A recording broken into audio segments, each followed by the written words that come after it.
will say good day to you this day of your time. How are you all?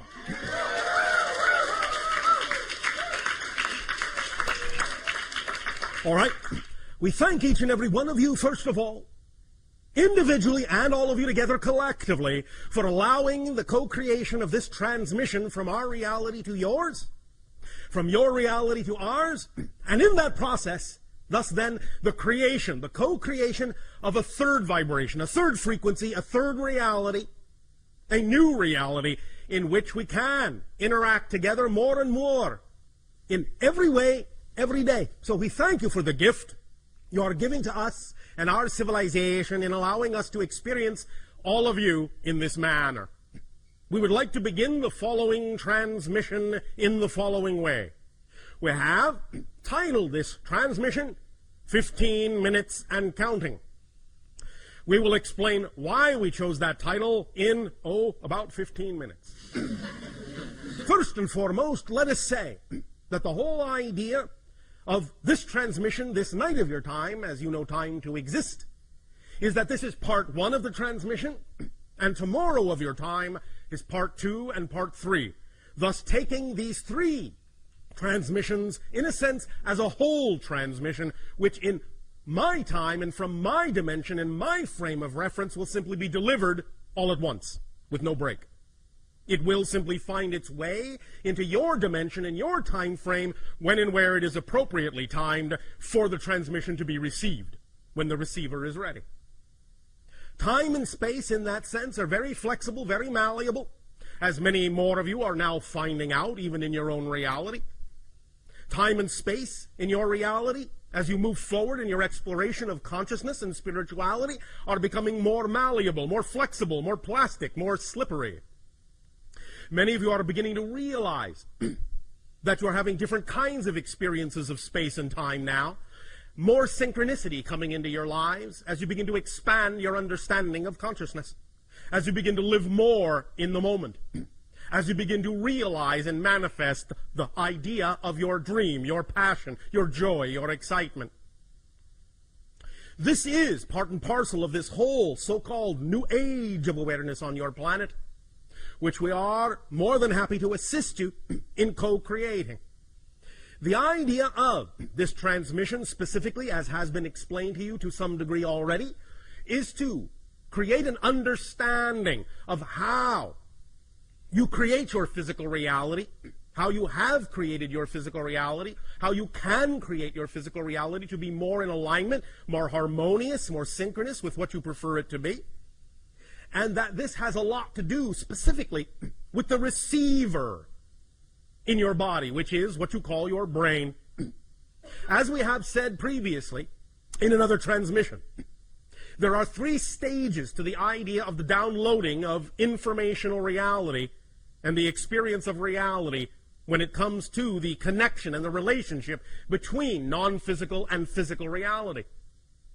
The higher mind, the higher self, that component of who you are as a person, the non-physical side of your consciousness, as is specifically designed to interact with the physical side of your personality and your consciousness, that downloads energy, information, concepts.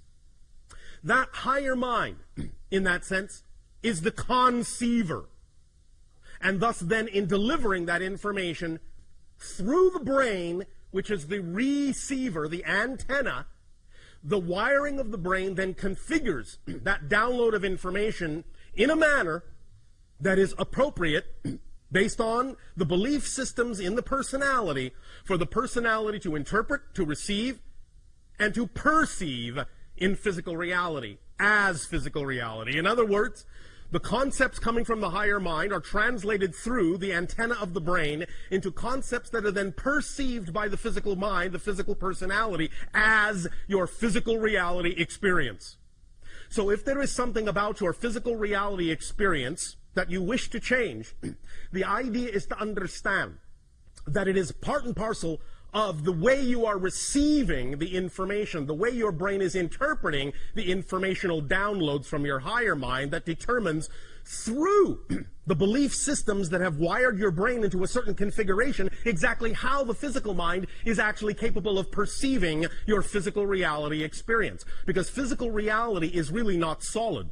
It is really only the experience of it that is real, but not the physical reality itself. Physical reality, as you have heard for thousands of years, is just an illusion. But the experience of it is real. And the experience of physical reality is determined by the belief systems and definitions that are hardwired into your brain, into your receiver, into your antenna, and thus then determines exactly how you interpret and how you receive the conceptual downloads coming from the higher mind. So, allowing the brain to be wired in a manner that allows for clear communication, clear connection between physical mind and higher mind is of paramount importance in order to know that you are receiving and interpreting the downloads from higher mind in a manner that is aligned with the idea of intention of higher mind, and in a manner that will allow you then to experience physical reality in a manner that is also aligned with that higher vibration, that higher frequency. So this transmission tonight and tomorrow of your time is designed specifically to help rewire the brain in a manner that makes it more superconductive, more hyperconductive, more receptive of the original, initial, intentional, vibrational frequency of the download from the higher mind, so that it can be interpreted and perceived and experienced by the physical mind in a way that is more in alignment with the higher mind's desire, the higher mind's intention. Because the higher mind's intention is always, always, always, always to guide the physical experience in a manner that will allow the physical personality to best realize itself, to best express itself in the most fundamental way, in the most natural way, in the way that is most highly aligned with the highest vibration in creation, which you translate as love, passion, joy, excitement. So when you act on those things in your life, the things that contain the highest amount of joy, passion, excitement, you are thus then most aligned with your true natural core being. However, we understand that many times in physical reality, especially on your planet, you are raised to believe things, certain definitions, certain belief systems about physical reality that do not necessarily allow you the ability, the willingness, the awareness to act on those vibrations and those frequencies coming from your higher mind that are most aligned with your natural true core excitement, joy, passion, and love. So true core excitement, joy, passion, and love. So learning how to allow your brain to rewire itself, learning how to transform those definitions and those beliefs through many different directions is one way to allow you to become a better receiver, a clearer receiver of the information from higher mind, and allow you to experience a physical reality that is more in accord with that idea of your natural, true core excitement, joy, passion, and love. So that is why we will talk about some of the specific mechanisms of the brain tonight, and tomorrow we will deal specifically with the idea of the structure, the nature of the structure of belief systems. We have done a lot of talking about the nature of beliefs and different beliefs, how you can transform them, the many different ways that there are. For all techniques and all tools are simply permission slips. Different rituals are simply permission slips. They give you permission, in a sense. They give yourself permission, in a sense, to be more of who you are. Because the permission slips you are attracted to, the tools, techniques, and rituals you are attracted to, are simply attractive to you because they are most aligned with the belief system within you. So they reveal to you, in a sense, a reason. They seem like a reason, an ability. They give you a sense of permission to grant yourself the ability to be more of who you are. But tomorrow, we will talk very specifically about the nature of the actual structure of beliefs, especially the idea of the negative ones that you many times seem to have a great deal of difficulty changing in your life. We will literally, in a sense, examine them as if we were using a very powerful X-ray beam to reveal the structure, the skeletal structure of a belief, so that you can then thus, by that revelation, by looking at the X-ray, by looking at the structure, begin to understand how beliefs reinforce themselves, and by being able to see how they do so, beginning to be able to sense where and when you have the ability to empower yourself to change that structure, to use that structure to your positive advantage, and to change and transform those beliefs in positive ways, to start allowing them to work for you, in a sense, instead of against you. We will do that in depth tomorrow of your time. And then, as has been explained, we will utilize the technology of the holotope experience to take what we are talking about tonight of your time and tomorrow morning of your time and synthesize and fuse it together in an experience that will then, with the knowledge we are sharing tonight and tomorrow, help you in that moment, in those 15 minutes within that holotope experience, really truly learn to allow your brain to rewire itself to become highly conducive, highly conductive to the receiving of the energy in a manner that will make it easier for you to examine any beliefs that may seem to be standing in your way and use that X-ray vision to see what the structure of that belief is and change it on your own, so that each and every one of you at the end of this 3-part transmission will be capable of walking away into your lives, into your reality, with a very powerful permission slip tool that you can apply to any belief system that you wish to change very quickly, very rapidly, very immediately, and get the effect that is more in alignment with your true, natural, core, passionate, loving selves. Does that make sense to you? Yes. All right.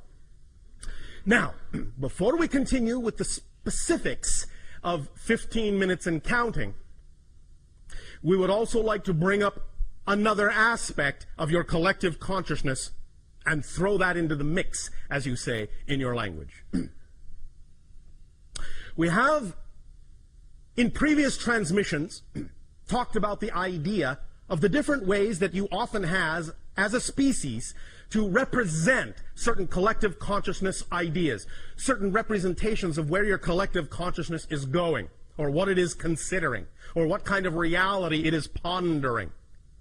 Many times, especially in your particular culture, the one we are addressing right now, many times this is done through what you call popular media, popular entertainment. In other words, you create shows that are representative of certain aspects of the collective consciousness desire to change your reality in certain ways, or to examine or explore ideas that the collective consciousness may be dealing with at any given time in its overall transformational agenda.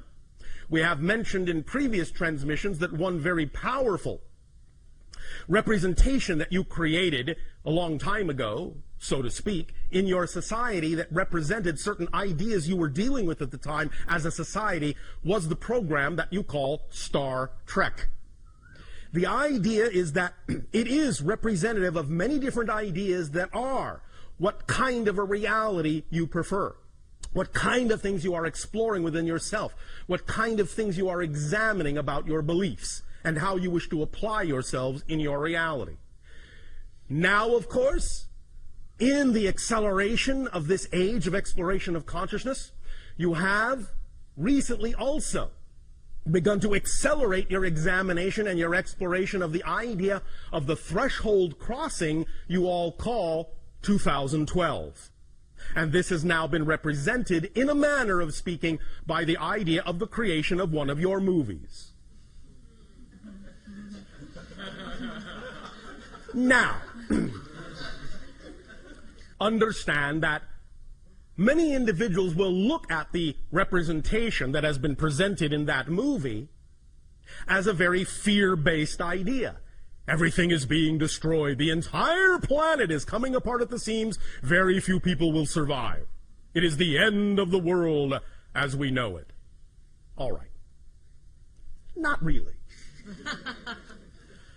I guarantee you will wake up on December 22nd, 2012. There will still be a planet. It will still be a relatively nice day.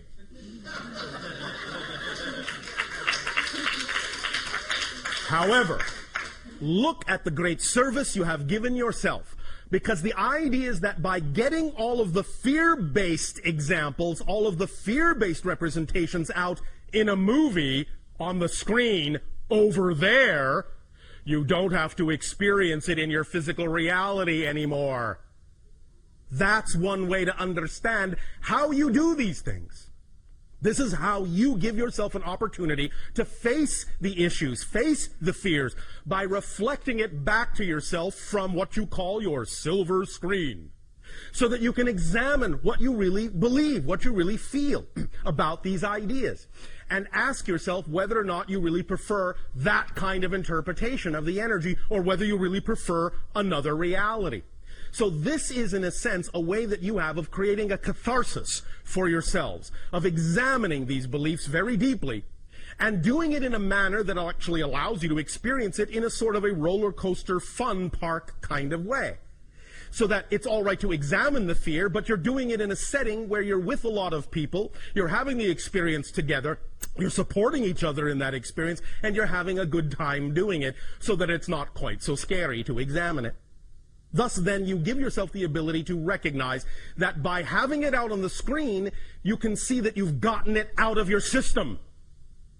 And thus, then, you give yourself the opportunity to choose, to clear the deck, clear the slate, start from scratch, square one, all these lovely phrases that you have in your language, and begin again with a new idea of what you would like your world to be. Now, yes, your December 21st, your winter solstice in 2012, is definitely a demarcation line. It is a demarcation line, a threshold crossing for the idea, as we perceive it anyway, of the collective consciousness going from a world where the collective energy is more negative than positive to a world where the collective energy is slightly more positive, finally, than negative. So you are tipping the scale.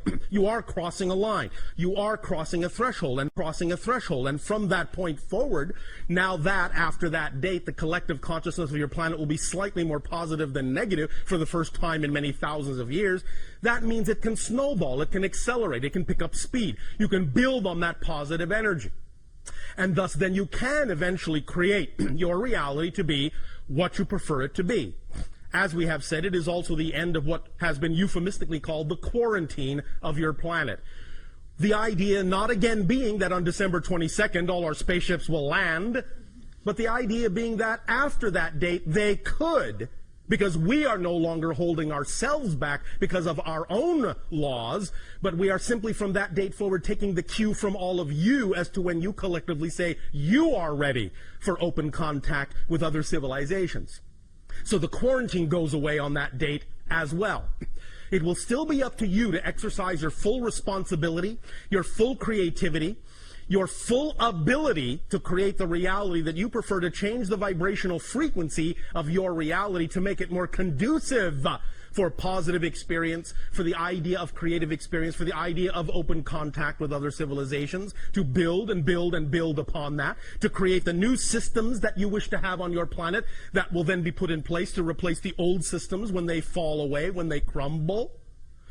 The idea, thus, again, remember, being that you're not actually changing your world, you're changing yourselves. And in changing the vibrational frequency of yourselves, you are shifting yourselves to a parallel reality, Earth, that is already representative of the vibration you wish to see reflected back to you in your illusion of physical reality. So remember, you change nothing, you change no one but yourself.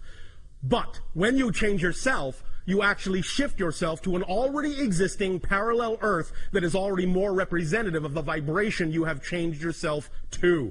The other Earth that was there a moment ago, that you were in a moment ago, is still there, but it's no longer experienced by you. It's no longer visible to you. But the people that choose to remain in that vibration will still experience whatever that vibration has to offer.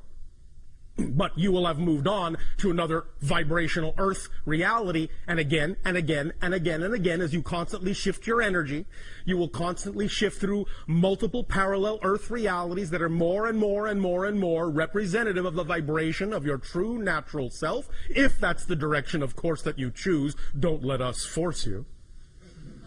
If you wish to remain in a misery reality, by all means, please do so. That's your choice.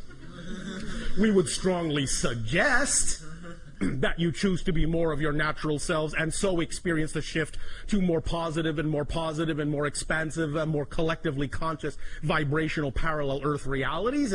But, well, that's just us. Now, 15 minutes and counting. The reason that this is titled 15 minutes is because, as was explained, we are going to talk about the idea of the plasticity of the brain. Every single thought you have, every single feeling you have, every single belief you have actually changes the wiring, the literal neurological wiring of the brain. Literally changes the pathways. Literally. Even your own scientists now understand this. The idea being thus then that when the pathway is changed, it represents a new frequency, a new idea, a new belief. It represents what has been imposed upon it. So that from that point forward, when it goes through its plastic state and in a sense becomes hardwired again temporarily, the hardwiring it settles into will represent a pathway that is more representative of the vibration that you have changed it into, that has been responsible for changing that neurological pathway, and thus, in a sense, creating an easier path, a quicker path, a more superconductive path for whatever vibration was changing that neurological pathway, be it positive or negative. So it reinforces itself. The idea being that it takes approximately, in your terms of time, 15 minutes from the moment that the thought, the belief, the feeling begins to plasticize the neurological pathway till the moment that that neurological pathway becomes hardwired again. It takes about 15 minutes to go through that complete process. Therefore, in doing what we are doing in this transmission, and in examining beliefs tomorrow, and then in doing the 15-minute holotope experience, what we will be taking advantage of is that 15-minute solidification time span, so that when we start introducing new ideas, new beliefs, new perspectives, that you will then, according to your own desire and your own timing, begin to take into your brain, begin to rewire your neurological paths with those new ideas. Going through the holotope experience will give you the ability to ensure that the rewiring will go in the most positive direction possible, will imbue the most positive frequency possible, so that by the time it becomes hardwired, you are at least giving yourself the opportunity for more opportunity to experience more synchronicity, more hardwiring of the neurological pathways of your brain that is more in alignment with the positive vibration you say you prefer regarding the reality you wish to experience. So it is as if we are doing this to create an ability for more plasticity, to make the changes more frequent according to your desires, more capable of making those changes in your neurological pathways, and then giving you a permission slip that allows you to experience the actual process of rebuilding that pathway through its entire 15-minute cycle, and in doing so in that way, building it into a pathway that is much more hyper-conductive and hyper-conducive to hardwiring itself in a manner that will allow your pathways to be more aligned, more receptive to the downloads of the higher mind, and thus give you, as a physical personality, more alignment in your experience of physical reality. Does this make sense? Yes. All right, so basically speaking, this transmission, parts 1, 2, and 3, essentially are, well, brain surgery. No real anesthetic required, except the idea of you falling into that neutral state of allowance, acceptance, self-love that will allow you the greatest degree of freedom to allow these changes to occur in the most positive direction possible. Yes, we recognize here and there a little negative belief, a little fear may creep in, but that's all right. We will deal with them as they come up, because that's what tomorrow morning is for. In examining the actual X-ray structure of beliefs, you will have a very potent permission slip tool to be able to recognize the beliefs for what they are, see them in the full exposed light of their true structure, their true nature, and how it is they actually are capable of reinforcing themselves when you don't prefer them to.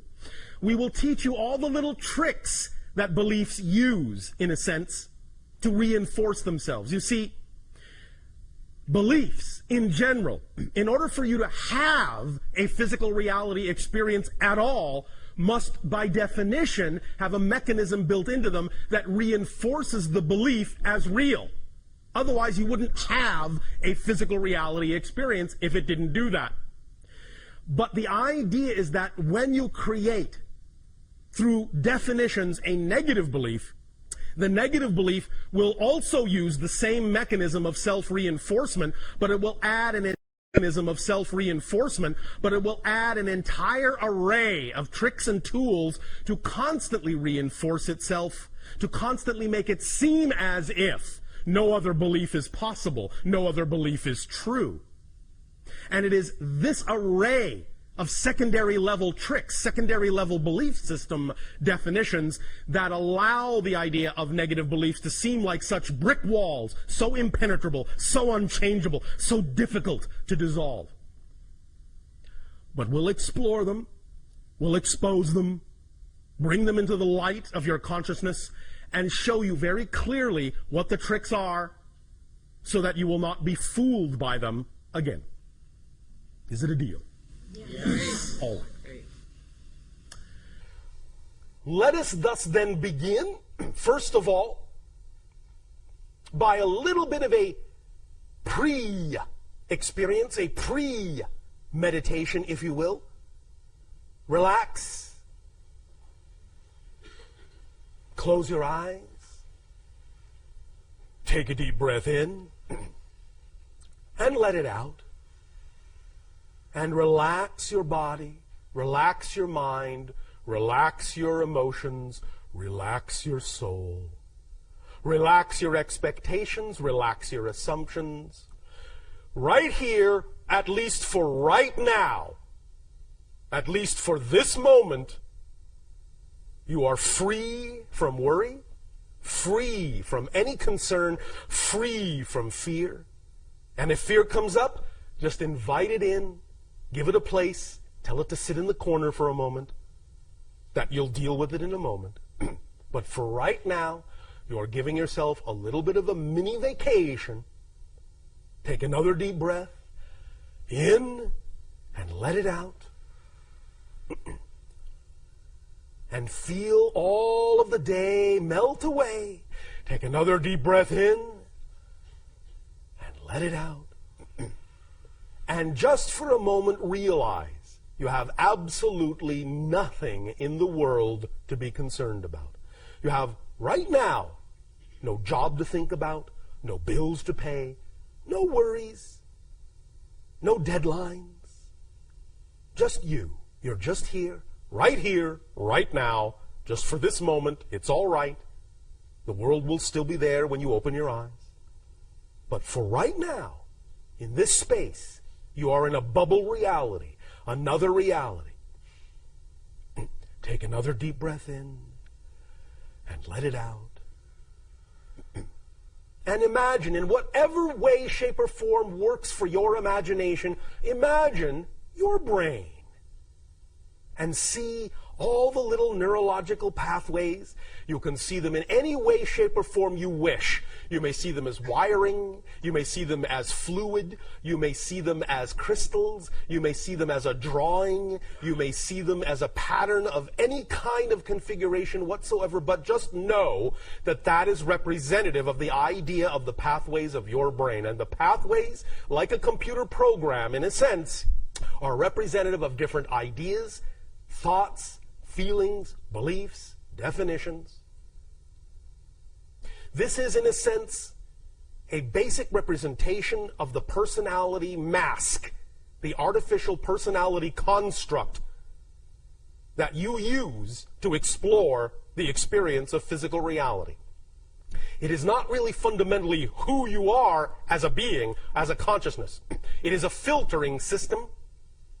Just in the same way that if you go diving in the sea, you bring along a mask or a snorkel or a diving tank, the idea of the neurological pathways of the brain, the antenna that receives the downloads from a higher mind, from non-physical reality, that creates the template of your physical experience, is simply such an artificial device to allow you to dive down into the experience vibrationally of physical reality and explore around for a while.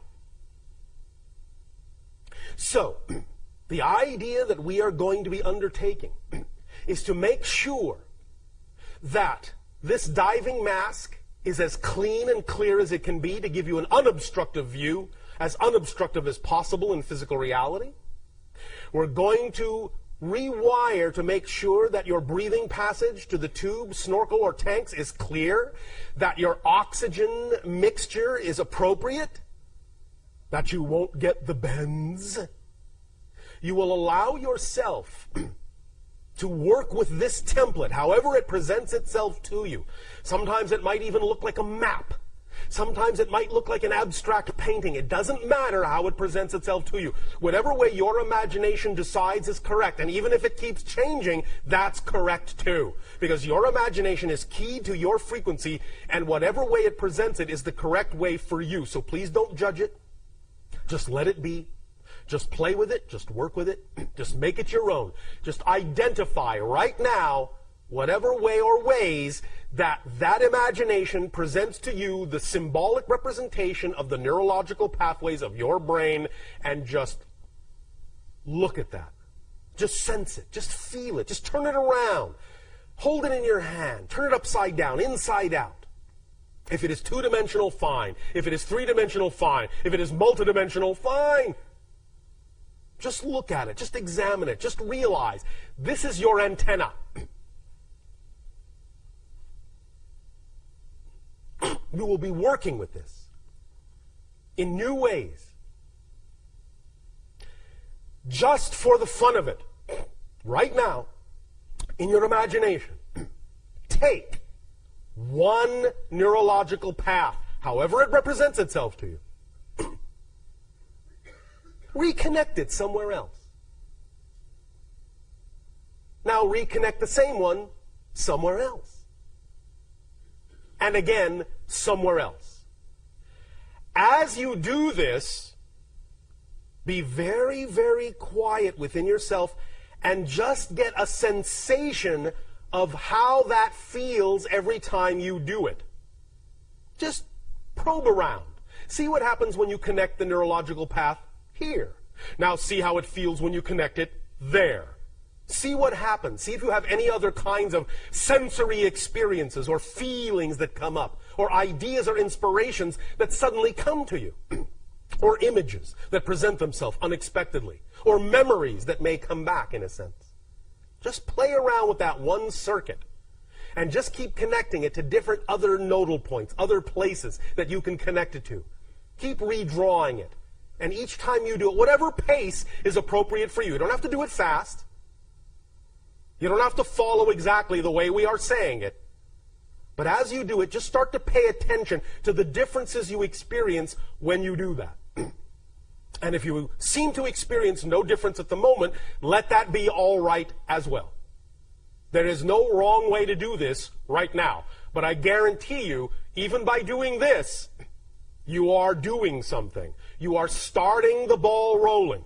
You are starting to unravel that ball of twine.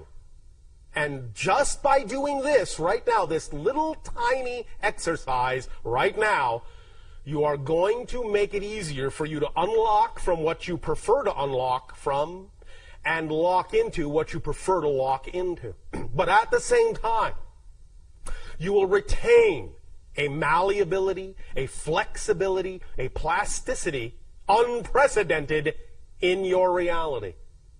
You will know that you always have the ability, one way or the other, to rewire your neurological path to be more receptive as an antenna to the downloads from the higher mind.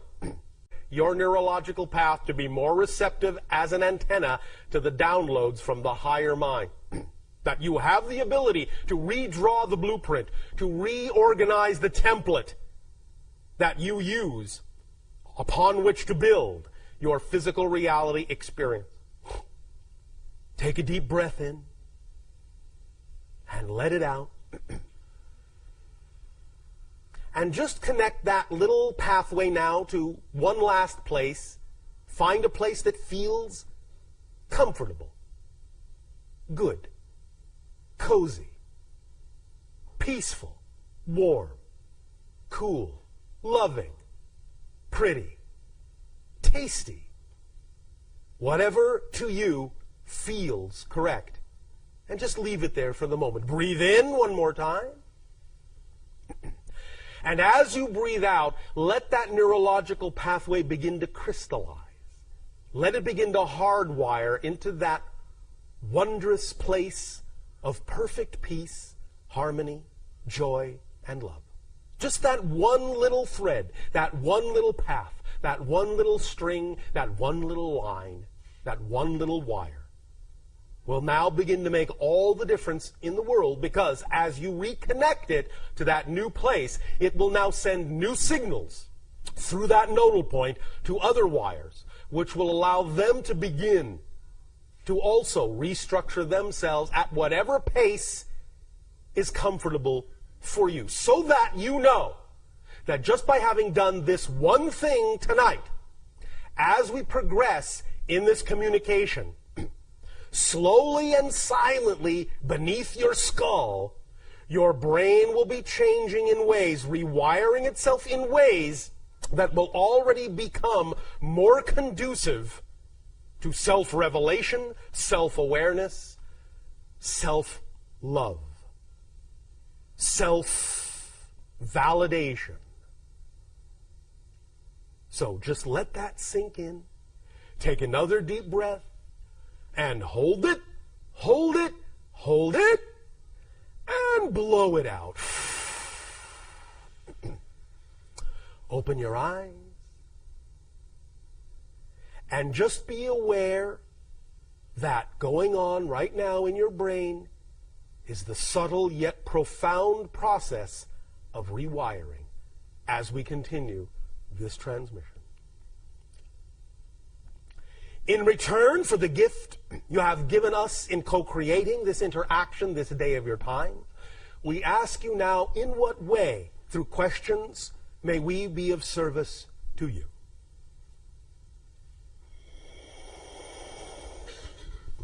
Thank you, Bashar. There's a few people that are going to start lining up now for questions. Lining up like little neurological circuits. Let's see what kind of rewiring we can do. And to you, good day. Thank you so much for this workshop and for last night. You are welcome. I have a friend who has been attending your seminars and sessions for many years. Yes. And he decided that his excitement was to spend all of his time studying this information to find out his true excitement in life and what he wants to do. All right. So he gave his excitement is to find out what his excitement is. Exactly. I see. All right. So he gave up his job. He moved back east to live with his father. Yes. He's been living there for 2 years. Yes. And all he does every day is listen to your tapes and meditate. All right. And he's now at a position where his father is going to be moving to a small home where he's now going to be basically on the street with no money or anything. I suppose he will find that exciting. Yes. And what I'm finding is that some judgment is dipping into my belief system. Why? I've been helping him to share some of this information with him. Yes. And because I'm realizing that my core belief system, which I was given through my parents, is that you have to work hard to get your goals. I see. And I do work very hard, but it's also my play. Yes. And so I find... When it is play, automatically people will work at it. It won't be an effort, it will just be hard work because they don't want to do anything else. Right. So I'm following my joy and I'm doing what I like to do, what I all love right. to do. But I find myself resisting giving this information to him because I'm finding that I feel in my belief now that Yes. he needs to stand on his own and not All right. worship you. That and- does not necessarily have to be a representation of judgment. It can simply be what you might call an astute observation of what we already pointed out. He's not actually, so to speak, acting on his excitement. He's using his excitement to find out what his excitement is. And in a sense, he is removing himself one step from the actual doing of something that he might actually find will support him. Although it's not impossible that what he's doing will support him, his belief systems may make it more difficult for that to support him until he realizes it's all about actually doing what excites you rather than doing what excites you to figure out what excites you. Right. But the idea of no longer feeding him the information might be an astute observation that will give him an opportunity to recognize he needs to move to the next stage and realize he can find his excitement much more easily than he thinks and not spend so much time simply looking for it. Okay. Does that help you? It does. Thank you so much. You are welcome.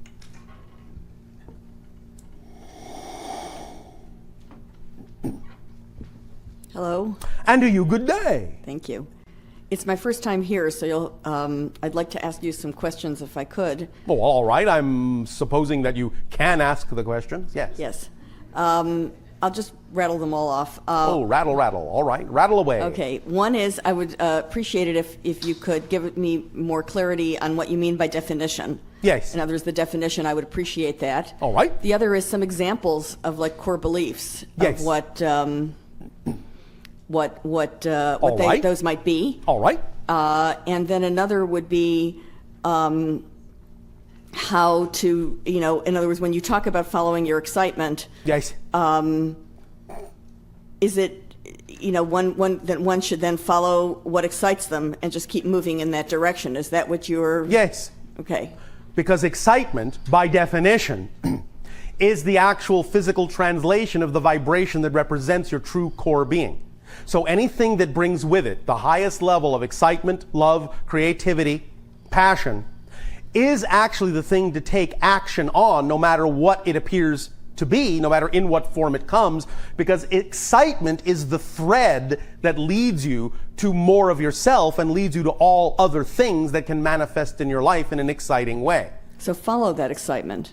By acting on it, yes. By acting on it. That's the thread to follow. Not how things look on the surface, not what the ego thinks is connected as the next thing you're supposed to be doing, but the things that come to you that contain the highest joy is the signpost, is the marker of the next thing to do. And even though it may not, from your physical mentality point of view, seem like the quickest path, it actually is. Right, so ironically, although the parents in my personal situation did not encourage that at all, they basically said, follow your duty in a sense. Yes. Follow what is expected of you. Yes. As opposed to... Yes.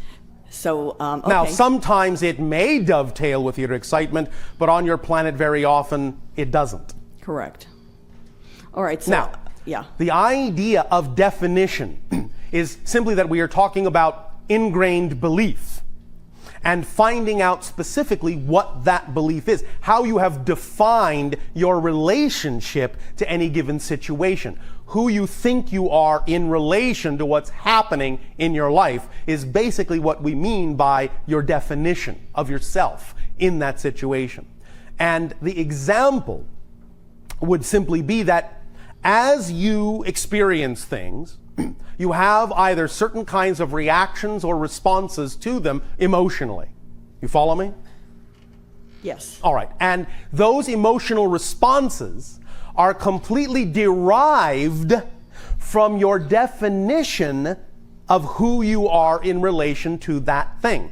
So on a very simplistic level, if you are in a situation, you find yourself having what you typically as humans call a negative emotional reaction or experience to it, that's primarily because the definitions you have about yourself are allowing you to color your energy in that way. And those definitions are primarily probably out of alignment with your true being. If you experience a response that is joyful to the situation, or at the very least neutral, then most likely your definitions are in harmony with your true self. Who you define yourself to be in relation to that thing is more aligned, more harmonious. A core definition in a situation can be something along this line. Let us say a person feels that they are having negative emotional experiences with regard to the idea that they are struggling to create what they call abundance in their life, and they find it difficult to do so. The idea may be that when they get down deep into their definitions, they may discover that they have been taught conflicting beliefs. In other words, on one hand, the parents may have said, "You will never really be successful unless you are rich." On the other hand, they may also have been taught to believe money is the root of all evil. So, what they grow up with is this conflict, and they make a decision about who they are in relation to that, and all of a sudden it becomes more important to them to define themselves as a good person. But because they wish to define themselves as a good person in context to the belief they've been taught to buy into, they will say, well, the only way I can be a good person and not an evil one is to never be rich. And all this may be going on unconsciously within them, and so they will actually do their very best to keep abundance away in order to, in their definition of themselves, be a good person.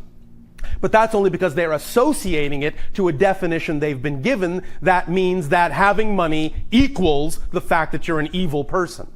You have to find that core belief, find out that that's the definition you may have, and then realize, wait a minute, I don't have to define that concept in that way. Just because someone has money does not automatically mean they are evil. You have to detach and disassemble that definition so it's no longer real to you. Bring it into consciousness, disassemble it, and then ask yourself, well, what definition would I prefer in its place? I would prefer to believe that I can be rich and be a good person, that those two things are synonymous, not the other thing. You've created a new definition of what is possible, of what is real. And in truly doing it, if that is really a core belief, you will then, by identifying it and redefining it, create a completely new vibration in your being that will then attract different things in your life that you will then respond to in a different way and experience a different manifestation. Does that explain the idea? Yes, so when fear comes up, then you look basically at what the fear is expressing as the definition? Exactly, because you see, you are a 100% energy. And fear is a manifestation of your energy. You experience that energy as fear by knowing that you have, or by understanding that it's only experienced as fear because it's being run through or being flowed through definitions that are out of alignment with your true self. You experience the very same energy as joy when you then run that energy through belief systems and definitions that are in alignment with your true self. Your true self being an aspect of creation who is unconditionally loving and loved. And so when you have definitions that are out of phase with that, vibrationally out of phase with that, your energy in that sense, its vibrational frequency will become, for lack of a better term, distorted. And you feel that distortion as the emotion you call fear.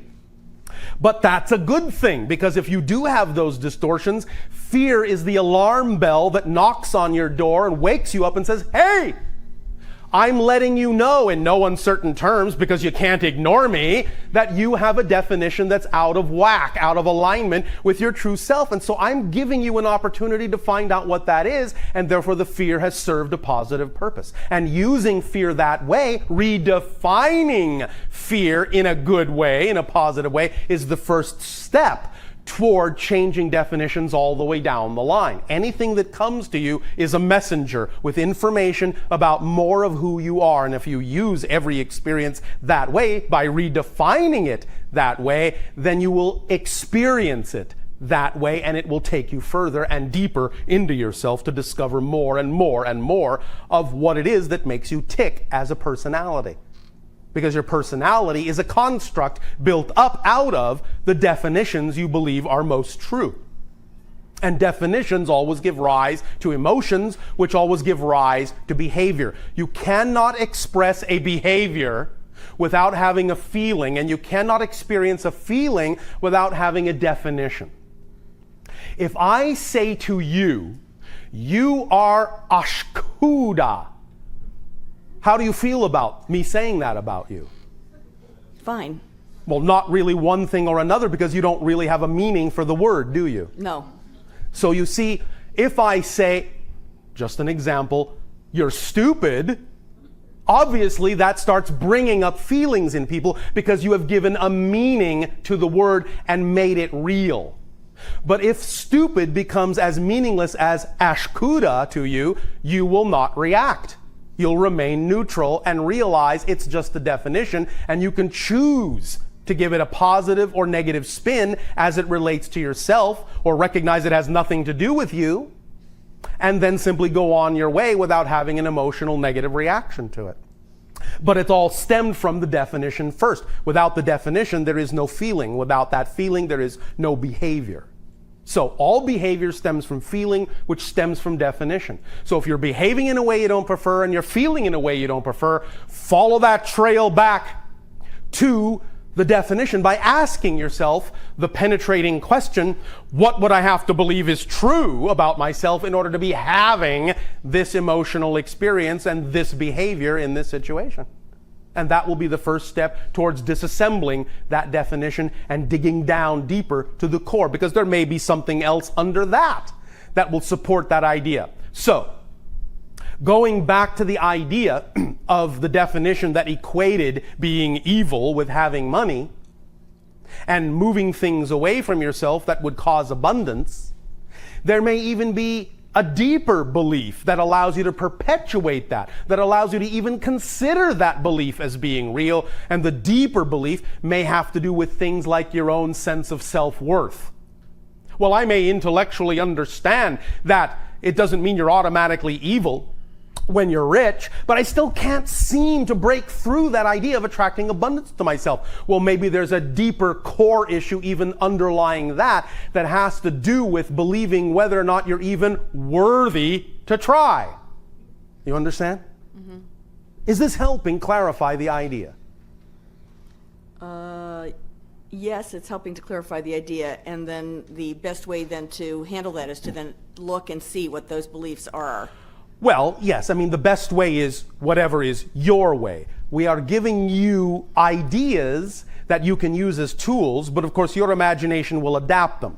But generally speaking, on a fundamental level, yes, it is important, because you are a physical personality construct, it is important to find out what you're actually made of in order to adjust the construct that you are, the three-sided construct of definitions, emotions, and behaviors. You have to know what you're made of. So getting in touch with the fundamental definitions is like going back to the blueprint. If the house is leaning sideways and the materials it's made out of are shoddy, go back to the original blueprint and say, well, I can see that there's something here that's off in the blueprint, and that's why the workers brought shoddy materials, and that's why the house is leaning. If I correct the blueprint and say, no, get this material and build it this way, then they will bring in stronger materials and the house will stand straight.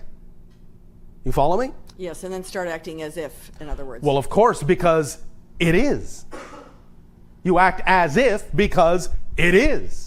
And that automatically changes the vibration of your That being. changes the vibration. And then the last step you need to be aware of is to make sure you understand that physical reality is just a mirror, but that it's not always one-to-one, that it's neutral as a set of props. So, in other words, knowing that you're changing your vibrational frequency, knowing that you are changing your reality, does not always mean you will immediately see a change in the circumstance, in the set of props around you, outside of you. The first stage in truly expressing that you know you have changed acting as if, you say, is to respond differently to the same situation than you did before. By responding differently to the same appearing situation than you did before, that is when you give the situation leave to then be more truly reflective of the change that has happened within you, because now there is conviction in you that you've changed, regardless of what things look like on the outside. You now know that things on the outside are just neutral props, devoid of meaning, no built-in meaning, that you determine the meaning. So even though it may look the same, you're now saying, I am giving it a different definition.